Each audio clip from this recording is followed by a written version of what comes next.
I'm Sid, and these are my best friends.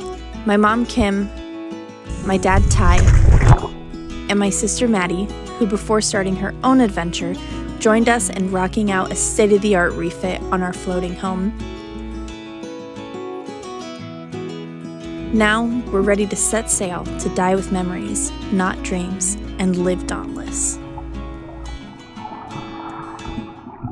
Hey guys, this week on Sailing Dauntless, we have got some news to share with you. Big news. Big news. As you know, we just came up to Georgia, and it wasn't just for hurricane season. There's an ulterior motive, and we've been kind of keeping this from everyone for, let's see, what is it, August? Since the beginning of March. Yeah, has it been that long? Yeah. Beginning of March. We bought a boat! Well, that she's out with it. We bought a boat. Why did we buy a boat?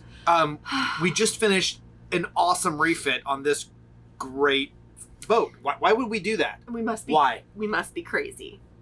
I think We're crazy. It's kind of part of it. Let's back up. Let's give you a little bit of the history. So we were sitting at dinner with Jeff and Emma. You'll remember them from our 2 adventures in the Caribbean where we delivered his Nautatech 82 from Cuba to West Palm. And then when we also delivered the Sunreef 70 from, well, it originated in St. Martin, but we joined them in St. Thomas and brought that back to West Palm. So Jeff and Emma, Jeff gets a phone call and before you go there, why did Jeff get a phone call? What does Jeff do? Jeff salvages boats. So that is kind of his shtick. So he's really good at it. Anyway. And he did a lot of work in Irma and in Dorian. And so we got this random call. So Jeff gets phone calls randomly from insurance companies. And they say, hey, usually it's in reference to a storm, but they say, hey, I've got a boat. Do you want it? Well, we're sitting at dinner and Jeff gets one of these calls from one of the insurance guys. And basically the call went like this. This is what we're hearing. Uh-huh. Imagine your best Australian accent. I can't do it, but imagine. Please don't. Uh-huh. Uh-huh. Yep. Hangs up his phone.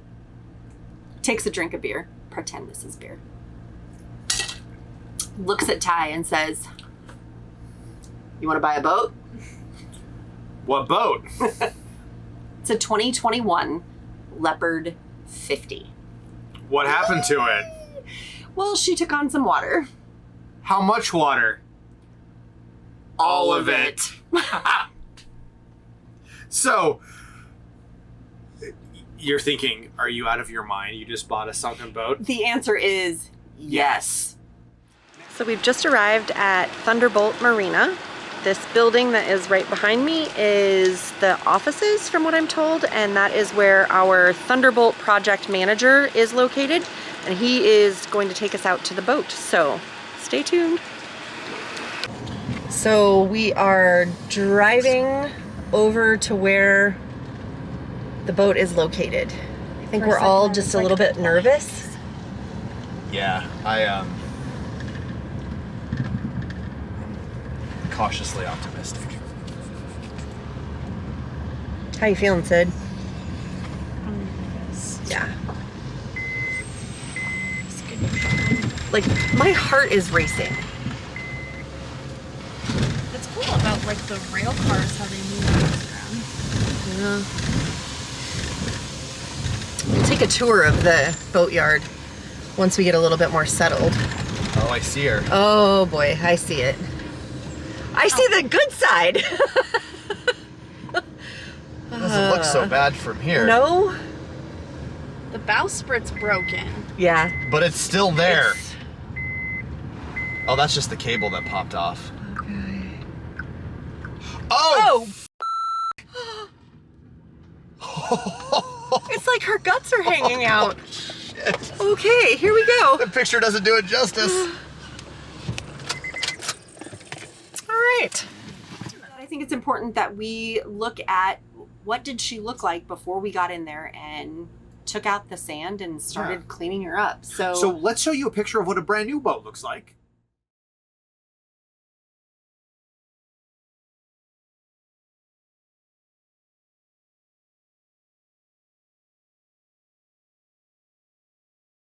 Now, we were privy to a bunch of pictures over the next couple days. And now let's show you what a picture of a sunken, destroyed, wrecked, damaged boat looks like.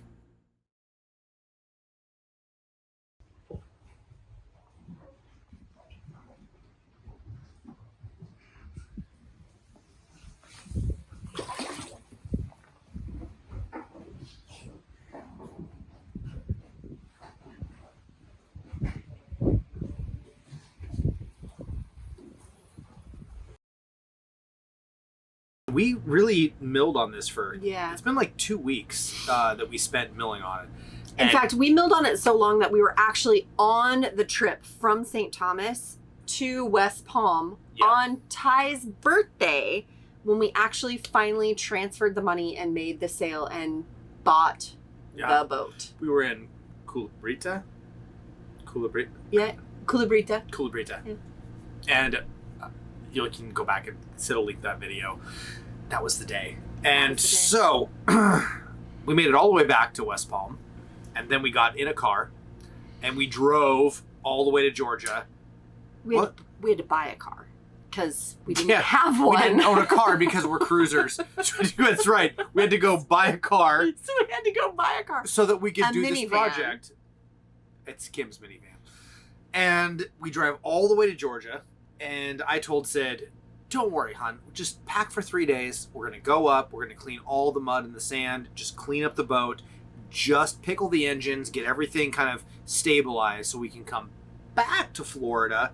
Get Dauntless ready. Yeah. So we can head up the coast. Sail the boat back up. And we can go work on this boat. Well, it didn't quite work out that way. We'll see what kind of actual weight capacity it's got.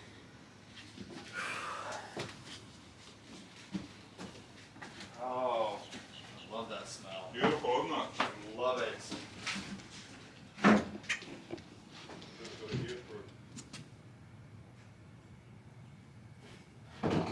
Yeah, I bet we just put that in rice, it'll work just fine. Speaker covers. Wow, look at the treasures we get. It's a little dirtier than the last one, guys. Yeah, just a... Oh, that's open.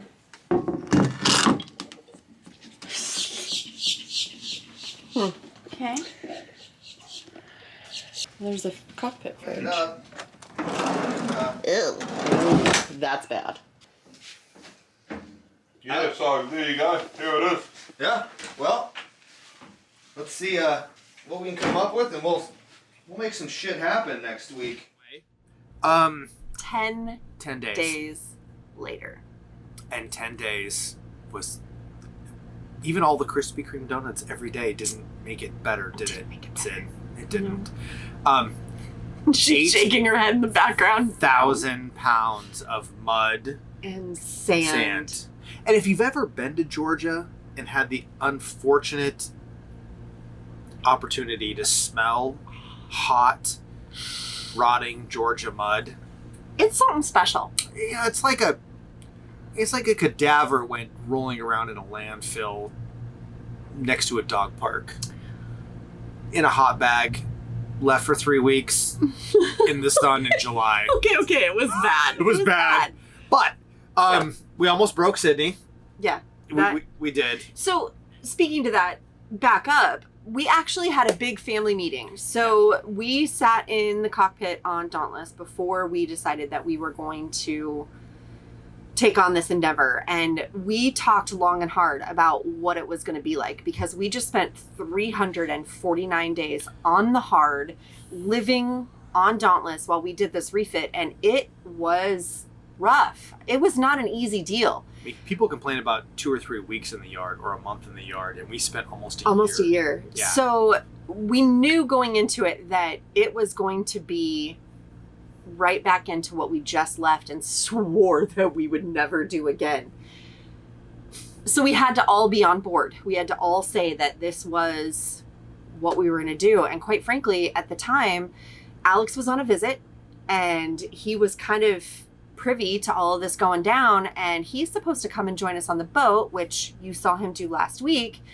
And he had to know what he was getting into as well. So he kind of was involved in that little sit down because It's team effort. It was a team thing. And if we weren't all in, we weren't going to do it.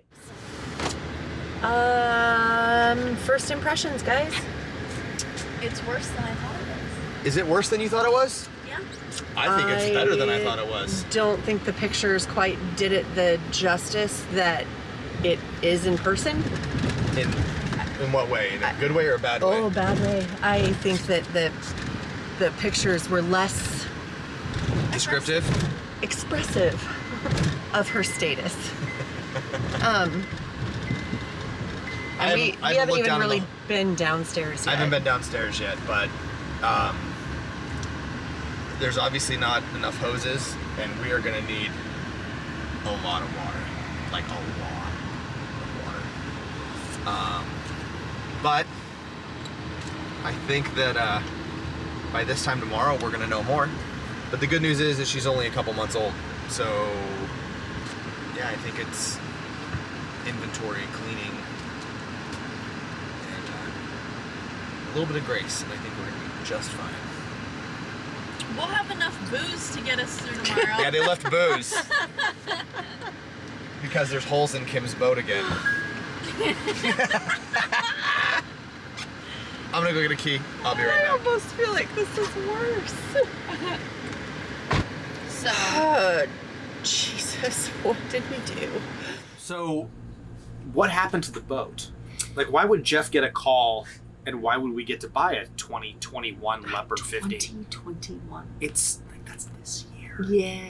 Okay. So the actual story has kind of evolved over time. You know, you get little bits and pieces here and there. So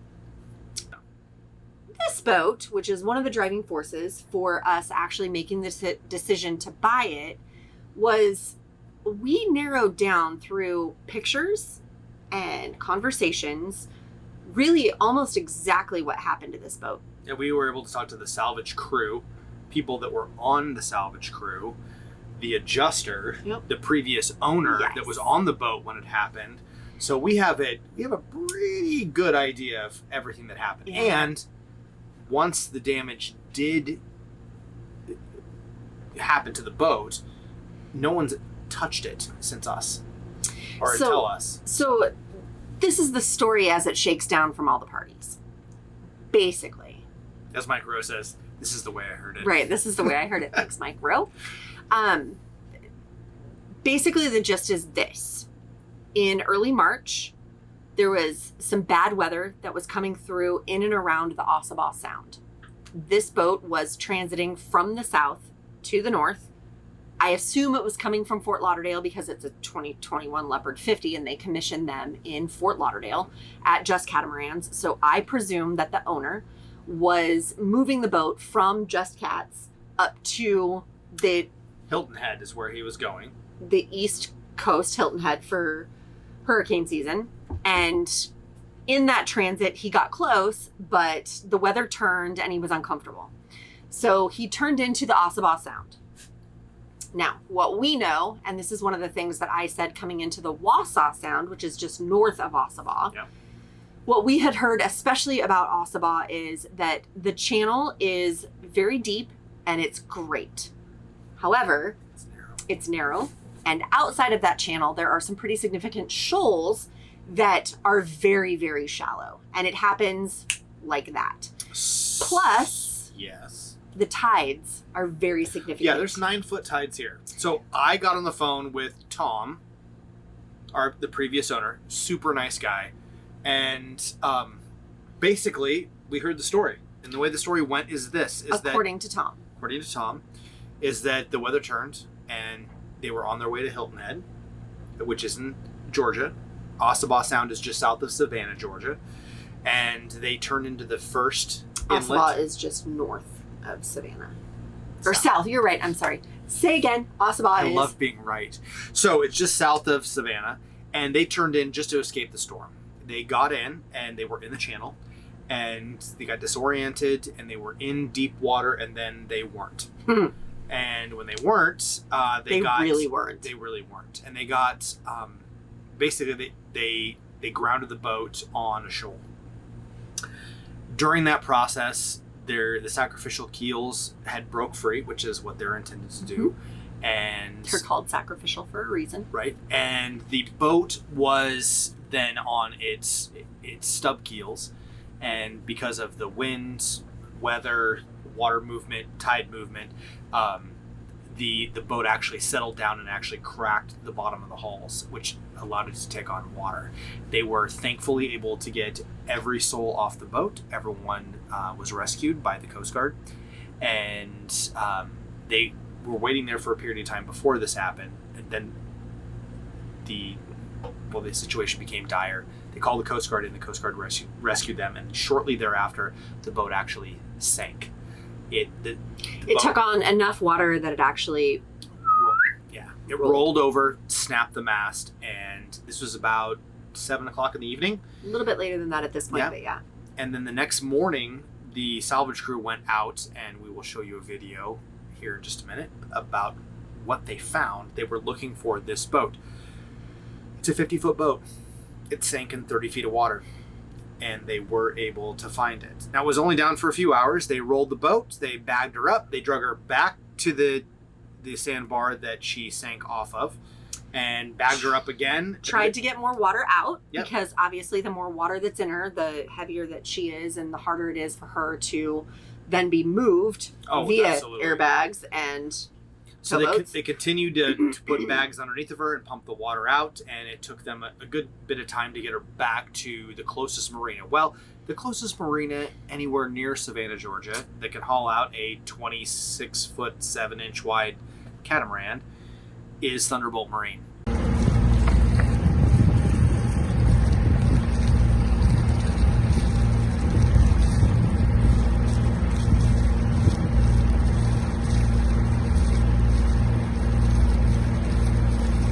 Thinking that's your boat, Ty. What do you think?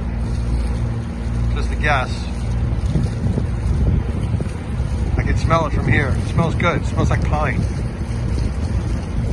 And that's where they left her. So they brought it in and they tied it up, and the Thunderbolt crew actually hauled her out. I had an extensive conversation with the insurance company, and they said, here's the deal. We know that we can fix this boat, but we don't want to. The year and a half, 2 years that it takes to bring this boat back, the fact that our insured is out of a boat for that period of time, the overhead that it takes us to monitor it, the fact that we don't have boots on the ground, so to speak, to be able to be over that project on a daily basis, it's really expensive. Well, and it's a 2021, so they're required to bring it back to factory. Correct. Yeah. So it was going to be more effort than what the insurance company was willing to put forth to make it happen. So they sold it. Is it a lot of work? Yes. Is it a risk? Absolutely. Of course it is. Absolutely. Do we have the skill set to do it? Yes.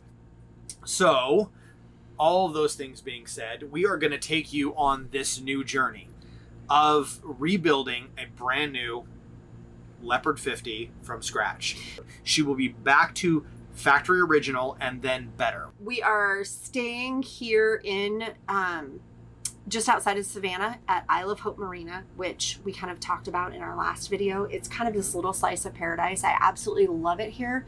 So in difference from living on the hard on the 450, this boat refit, we're actually going to work every day. So one of the reasons why we chose to take on this project was to kind of enhance our sailing kitty by a little bit. Because Dauntless did take a little bit extra from what we thought that we were going to have, we wanted to bolster those coffers for our sailing kitty. And this boat is going to allow us to do that. So we are staying on the 450.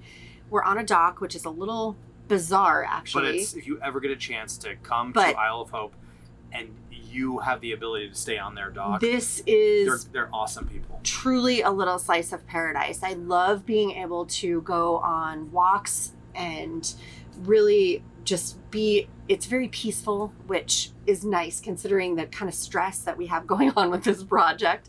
Well, all that being said, we're going to be here for a bit. We're going to do what we need to get her back in the water, the 50, back in the water. All right. So enough talking head. Final thoughts? Yes, I do have some final thoughts. Let's get on it. If you are excited about this project as much as we are, and you haven't already, click that subscribe button and hit that notification bell so you get notified every time an exciting video on this project comes out. If you also would love to, we would love to have you as part of our Patreon crew. So click that Patreon button and join the crew. And we just love to share this with you, and we're excited. Absolutely. Thanks for sticking with us. Hope you enjoy everything we've got to show you. And let the next adventure begin. See you guys next week.